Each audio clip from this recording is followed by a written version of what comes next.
afternoon.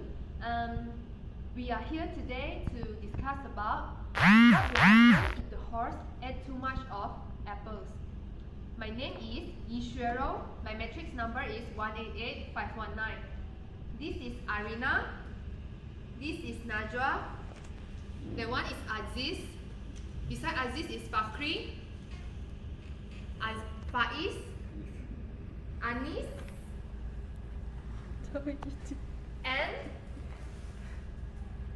Amila dan Faizatul. What do you think about what will happen if horse ate too much of apples? According to our research, from my research, I think that the horse will die because of poisons.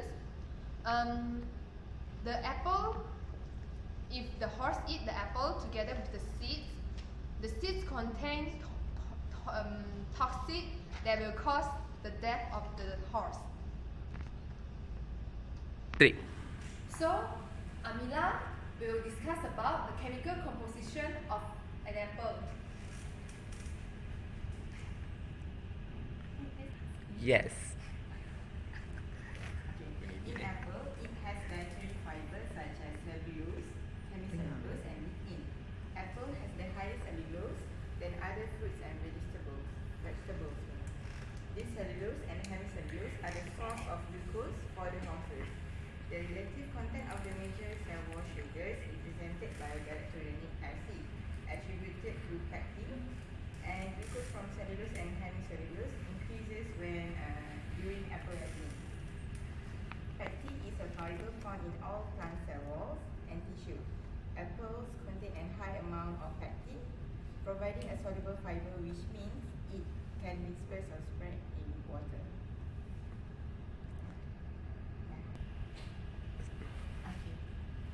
Faiz, may I know the digestive system of horses? First of all, I would like to explain about pseudoruminant. Pseudoruminant is an animal that can consume a large amount of fiber, but they do not have a stomach that consists of several chambers like a ruminant. Okay, what makes the equine, the pseudoruminant, different from the ruminant? The equine has 3 regions: succus cases, fundic, and pyrolic. Each of the region have their own specialty, structure, and function. Okay, as the feed consumed enter the succus cases, the succus cases will automatically secrete hydrochloric acid and the pepsin. As the hydrochloric acid mixes with the stomach ingesta in the succus caecum, the pH will drop. So the fermentation process will become slower and then eventually stop. After that, the feed consumed will enter the fundic, the second region in the stomach. In the fundic, the pH level will automatically decrease to around 5.4. This shows that the fundic has a acidic pH value.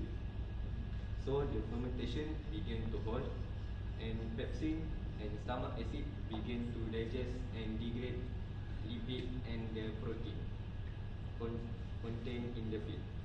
Next is the pyrolic region. Pyrolic region is the last region in the stomach. Pyrolic region function to eliminate all the fermentable lactobacteria that used in the digesting the feed consumed. Next, the special of the pseudoruminant digestive system is their hindgut or the large intestine. Digestion in the hindgut is largely microbial rather than enzymatic. So, digestion in the hindgut is performed by billions of symbiotic bacteria, which efficiently break down plant fiber and undigested starch into simpler compound called volatile fatty acid (VFA), which can be absorbed through the gut wall. 3. Okay, for the glucose absorption, I hope Aziz can explain to us more clearly. good. Dah. Okay, I will explain about the carbohydrate absorption. Polysaccharide and disaccharide must be digested to monosaccharide prior to absorption. So the dietary lactose and sucrose are ready for digestion for their respective transporter enzymes. Starch are first digested to maltose by amylase in pancreatic secretions and in some species in saliva. The dietary lactose and sucrose are derived from the digestion of starch, diffuse in the small intestine lumen and come in contact with the surface of absorptive epithelial cells. Fructose enters the cell from the intestinal lumen via facilitated diffusion through another transporter. The absorption of glucose transport from the intestinal lumen across the epithelium and into the blood. The transporter that carry glucose and galactose into the enterocyte of the enterocyte is the sodium dependent hexose transporter, or we know as SGLT1. As the name indicates, this molecule transports both glucose and sodium ion into the cell and will not transport either alone.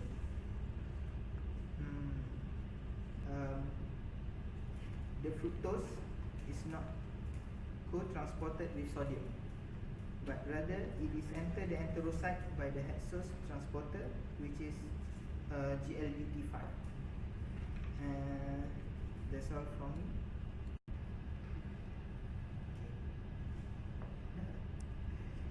Najwa, please tell us about the anaerobic glycolysis.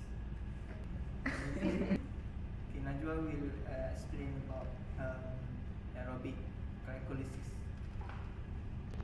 Okay, now I'm going to explain on the aerobic glycolysis. But before that, we know that apples contain around 11% of carbohydrates. So these carbohydrates will undergo the carbohydrate metabolism, which is aerobic glycolysis. So aerobic glycolysis occurs when the oxygen is plentiful. So the final product of it is pyruvate, along with the production of 8 ATP molecules. So there are two phases for aerobic glycolysis. The first one is preparatory phase, and the second one is payoff phase. The first one is that the step 1, the uptake and the phosphorylation of glucose. So the glucose is phosphorylated to form glucose 6-phosphate.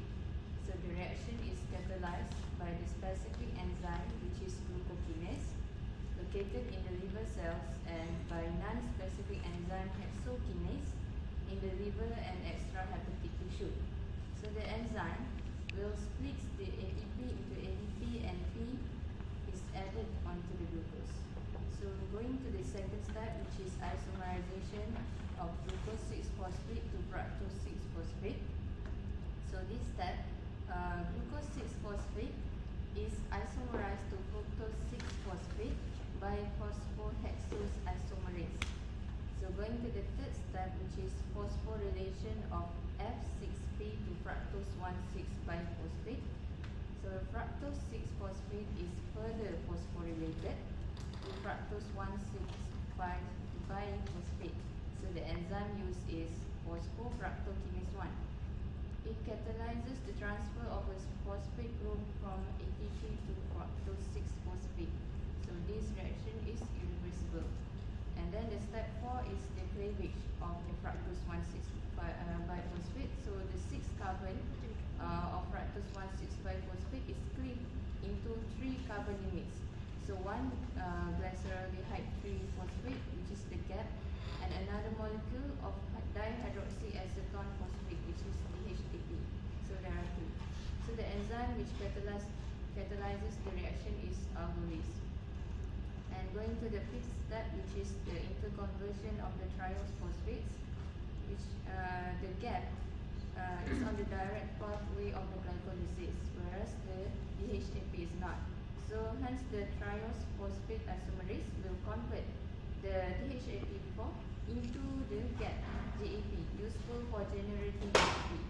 So thus end result is that the glucose is now split into two molecules of glyceraldehyde 3-phosphate. And then we're going to the payoff phase, which is step 6, the oxidative phosphorylation of GAP to 1,3-biphosphoglycerate. So the first step, this is the first step in the payoff phase, is the oxidation of glyceraldehyde 3-phosphate to 1,3-biphosphoglycerate. So this reaction is catalyzed by the enzyme glyceraldehyde 3-phosphate dehydrogenase. And then the seventh step is the conversion of 1,3-biphosphoglycerate to 3-phosphoglycerate. So the enzyme used is phosphoglycerate kinase, which transfers the high energy phosphoryl group from the carboxyl group of 1,3-biphosphoglycerate to ADP to form PTP and also 3-phosphoglycerate. And the eighth step, which is the conversion of 3-phosphoglycerate to 2-phosphoglycerate. So the 3-phosphoglycerate is isomerized to 2-phosphoglycerate by shifting the phosphate group from the center to the center carbon atom. So the enzyme used is phosphoglucoamylase. And then the second last step is step 9, which is the dehydration of 2-phosphoglycerate to phosphoenol pyruvate. So 2-phosphoglycerate is converted to phosphoenol pyruvate by the enzyme enolase. And then the one water molecule is also removed, and then a high energy phosphate bond is produced. So the last step, which is the 10th step, which is the conversion of phosphoenol pyruvate to pyruvate. So the phosphoenol pyruvate, which is also PEP, is dephosphorylated to pyruvate by the pyruvate kinase. So the first phosphoenol pyruvate is made into a transient intermediary of enol pyruvate, which is spontaneously isomerized into ketopyruvate, a stable form of pyruvate. So 1 mole of ATP is generated with this reaction. This is again an example of substrate level phosphorylation. So the pyruvate kinase is actually the key glycolytic enzyme for the 10th step. That's all from me. Now to Bakri to explain about the reason. Now that we have seen how the glucose has been metabolized, how about we look at fructose metabolism? Because fructose also contained inside the apples that the horse has eaten. Okay, fructose can either be fructose 1-phosphate or fructose 6-phosphate, depending on the enzyme that they use. If they use the fructokinase, then fructose will be converted into fructose 1-phosphate. If they use hexokinase, then fructose will be converted into fructose 6-phosphate. These two products are later being used during glycolysis, just like glucose metabolic aerobic glycolysis process, which then, like fructose 1-phosphate, they can actually become glyceraldehyde by the enzyme algolase, and then the glyceraldehyde will be converted into glyceraldehyde 3-phosphate by the use of triose kinase. They also, and then further becoming pyruvate, and later will be oxidized to ATP to use to get the energy. Right. Next, I'm going to explain about the fermentation process at the horse hindgut. Do you know what is hindgut? Hindgut is actually the cecum and also colon of the large intestine inside the horse digestive system.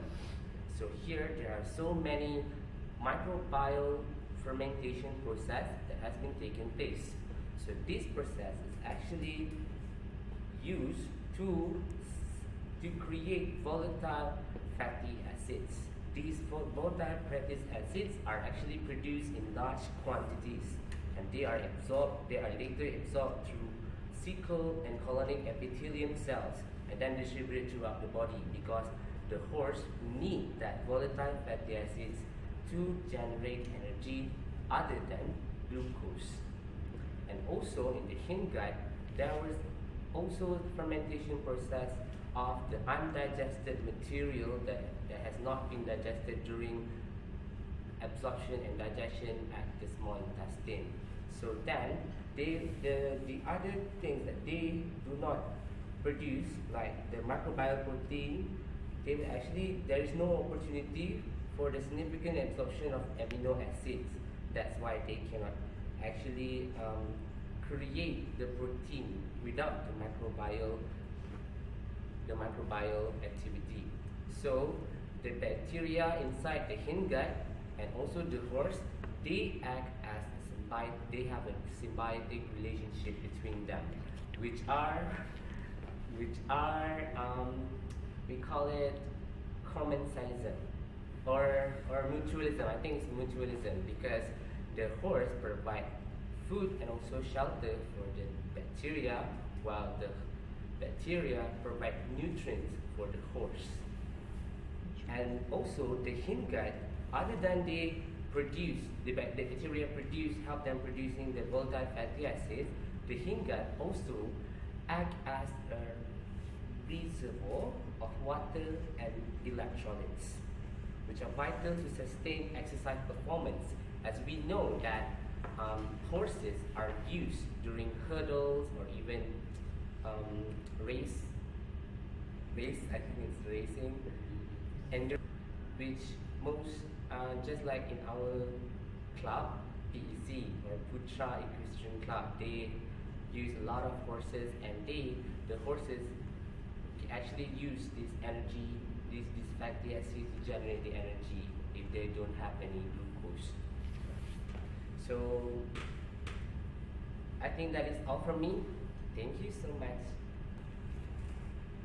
Have you been wondering what happened to the pyruvate? The pyruvate will then undergo pyruvate dehydrogenase complex. So this will further explained by Sister Anis Aryani. So welcome. Thank you, Fakri. So now I'm going to talk about the pyruvate dehydrogenase complex. The pyruvate dehydrogenase complex links glycolysis to the DCA cycle. It is a large multi-enzyme composed of three. It is a large multi-enzyme complex composed of three enzymes involving 5 cofactors. The pyruvate dehydrogenase complex oxidizes pyruvate to generate acetyl-CoA. The oxidation of pyruvate occurs in the mitochondria of the cell. The mitochondria is an organelle in the cell. It is considered the powerhouse of the cell. Pyruvate is transported there via pyruvate translocates. Pyruvate dehydrogenase is a multi-enzyme complex that uses 3 enzymes, which is the first enzyme is pyruvate dehydrogenase, which uses diamine pyrophosphate, which is DPP, as its prosthetic group. The second enzyme is dihydrolipo transacetylase, which uses lipoamide and coenzyme A, also known as CoASH, as its prosthetic groups. And the last enzyme is dihydrolipo dehydrogenase, which uses flavin adenine dinucleotide (FAD) and nicotinamide adenine dinucleotide (NAD+ as its cofactors. So next I'll talk about the process. The first step is pyruvate is decarboxylated by pyruvate dehydrogenase with help from DPP. Next, the reactive carbon of the DPP is oxidized and transferred as the acetyl group to lipoamide.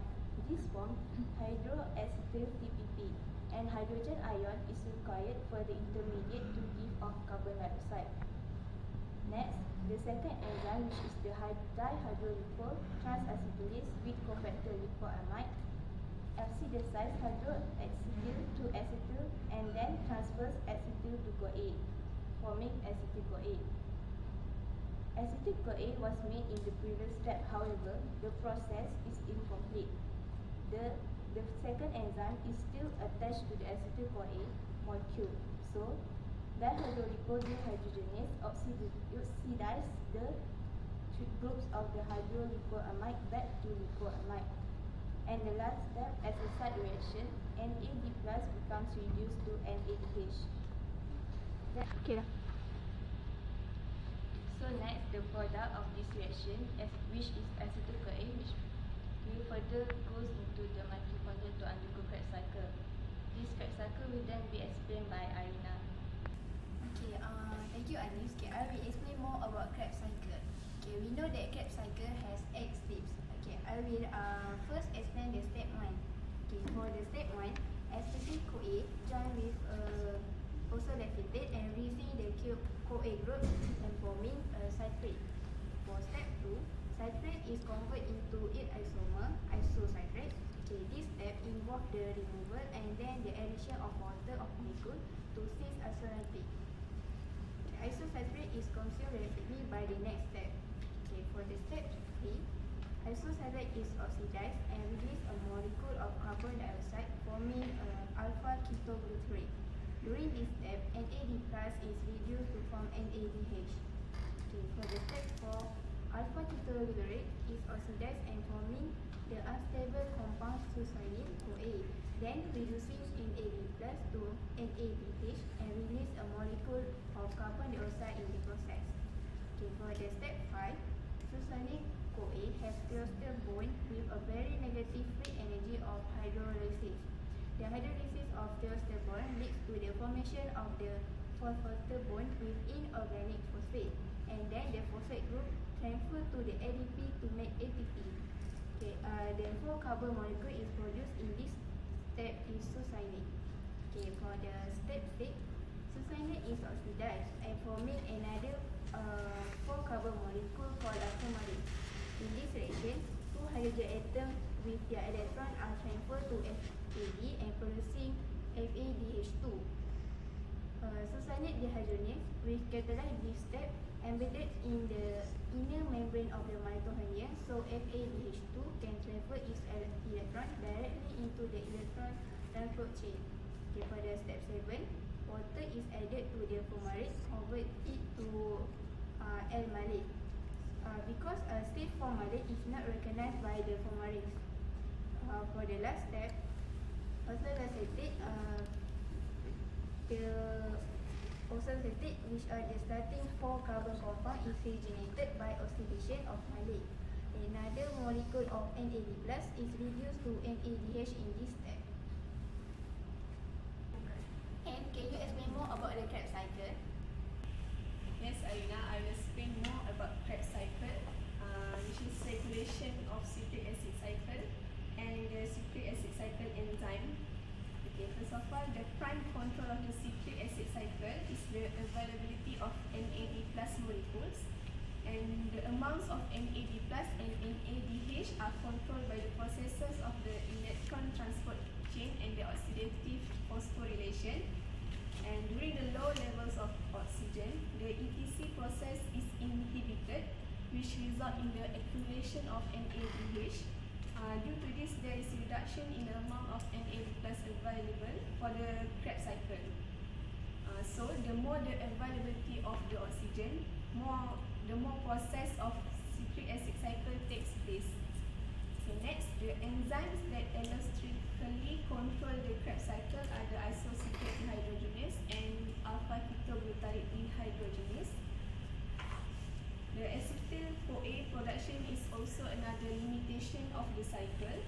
The acetyl-CoA comes from many sources. Acetyl-CoA produced by pyruvate dehydrogenase can be inhibited by acetyl-CoA and NADH and ATP. The pyruvate dehydrogenase can be activated by AMP. Next, the citric acid cycle is also regulated by the availability of substrate that is used by the enzyme citrate synthase. These substrates includes acetyl-CoA and oxaloacetate. The cycle is also regulated according to the state and energy needs of the cell. The energy state of cells varies with the work performed by the cells and the oxygen available. This affects the electron transport chain and oxidative phosphorylation, which in turn affects the citric acid cycle. Okay, for the next, I will explain about enzymes involved in Krebs cycle pathway, which are citrate synthase, aprotinase, isocitrate dehydrogenase, alpha ketoglutarate dehydrogenase, succinyl CoA synthetase, succinate dehydrogenase fumarase, and malic dehydrogenase.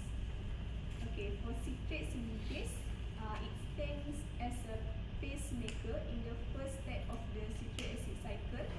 The enzyme is localized in the mitochondrial matrix. Okay, next acritinase, enzyme that catalyzes the acetylation of citrate to isocitrate with an intermediate molecule cis-acrylate. The isocitrate dehydrogenase catalyzes the third step of Krebs cycle, and it catalyzes the oxidative decarboxylation. Succinate dehydrogenase bound to the inner mitochondrial membrane of the in cells of mammals. Fumarase catalyzes the hydration and dehydration of fumaric to malic. And the last one is malic dehydrogenase catalyzes the conversion of malic into oxaloacetate. That's all from me. Thank you. Cheryl and Faizal, can I know what happened in the malic aspartate shuttle and electron transport chain after Krebs cycle? Malic aspartate shuttle is used to move the NADH produced by the glycolytic pathway in the cytosol into the inner membrane of mitochondrial matrix for electron transport chain. So malic aspartate shuttle is usually used by cardiac muscle cell and liver cell. There are 7 steps that I will explain about malic aspartate shuttle. The first is the NADH produced by the glycolysis is used to reduce oxaloacetate into malic. This transfers the electron pairs and regenerate the NAD+. The malic then move into the intermembrane space and enter matrix via an antiporter transport protein in exchange of alpha ketoglutarate. So that means malic will enter and alpha ketoglutarate will exit the matrix. The third step is the malic is then oxidized back to oxaloacetate, and a pair of electrons is collected by NAD+ to form NADH. The mitochondrial malic dehydrogenase will catalyze this step. The oxaloacetate cannot move across inner mitochondrial membrane. A transamination process is occurred to convert it into aspartate. The aspartate can flow out of the inner membrane via an antiporter system in exchange of glutamate. The glutamate transfer an amino acid into oxaloacetate to form aspartate and alpha ketoglutarate. The aspartate in the cytoplasm is deaminated to form oxaloacetate, and the amino group is used to form glutamate and from alpha ketoglutarate. Then I will pass to Faizatu to talk about electron transport chain. So I will move to the electron transport chain, or simply called as ETC. ETC is type for oxidative phosphorylation in eukaryotes. So NADH and succinate from that is formed from the Krebs cycle that has been transferred into the mitochondrial matrix through the malic aspartate shuttle system, will be oxidized to provide energy to power the ATP synthase. Proton gradient is generated when proton is pumped actively across the mitochondrial membrane. This entire process is called oxidative phosphorylation because ADP is phosphorylated to ATP. And using the energy of hydrogen oxidation, ATP is produced as source of the energy for the process.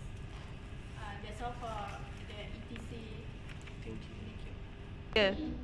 So in the end, the horse died because of the seed content arsenic toxic, and it will give stomachache to the horse and colic. That's all. Thank you. Bye. Bye.